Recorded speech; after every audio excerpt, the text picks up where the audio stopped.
So Pakistan రాజకీయ నేత ఎవరు భారత్ కు అనుకూలంగా ఇవాళ స్పందించిన పరిస్థితి లేదు. కానీ మన దగ్గర ఇటువంటి రియాక్షన్స్ మంచిగా, మన రాబర్ట్ వాద్రా కూడా అటాక్ కాగానే హిందూ రాబర్ట్ వాద్రా కూడా మాట్లాడతారా అండి మీరు? మాట్లాడారు కదా డిబేట్ లో. రాబర్ట్ వాద్రా హిందూ అతివాదం వల్ల ఈ సిచ్యువేషన్ వచ్చిందన్నారు. కాదండి, ఇప్పుడు ఉన్న మన పరిస్థితి అరవింద్ గారు చెప్తున్నారు హిందూ అతివాదం వల్ల ఈ సిచ్యువేషన్ ఎవరండి? ఏం సంబంధం ఆయనకి?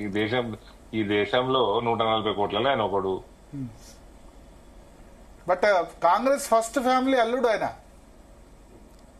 కాంగ్రెస్ ఫస్ట్ ఫ్యామిలీ అల్లుడా?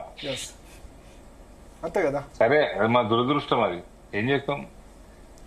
సరే, ఆయనని ఈ ఇష్యూస్ లో ఈ యుద్ధ వాతావరణం ఉన్నప్పుడు ఆయన మాట్లాడిన దానికి ఇంపార్టెన్స్ ఇవ్వడము కృష్ణప్రసాద్ గారు చెప్పినట్టు ఇది పాకిస్తాన్ స్ట్రాటజీకి మనము ఏమో పడ్డట్టు ఉంటుంది.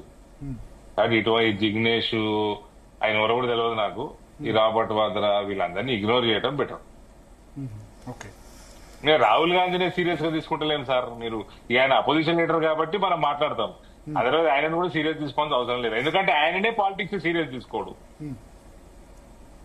But Rahul Gandhi proud of Indian armed forces అని ట్వీట్ చేశారు. కాంగ్రెస్ సిడబ్ల్యూసీ కూడా మేము ప్రభుత్వం వెంట ఉంటామని చెప్పారు. ఆయన టీం చేసి ఉంటుంది అది. రాహుల్ గాంధీ హ్యాండిల్ నుంచి వచ్చింది కాబట్టి రాహుల్ గాంధీ అనుకోవాలి. ఆయన టీం చేసి ఉంటదండి. ఓకే.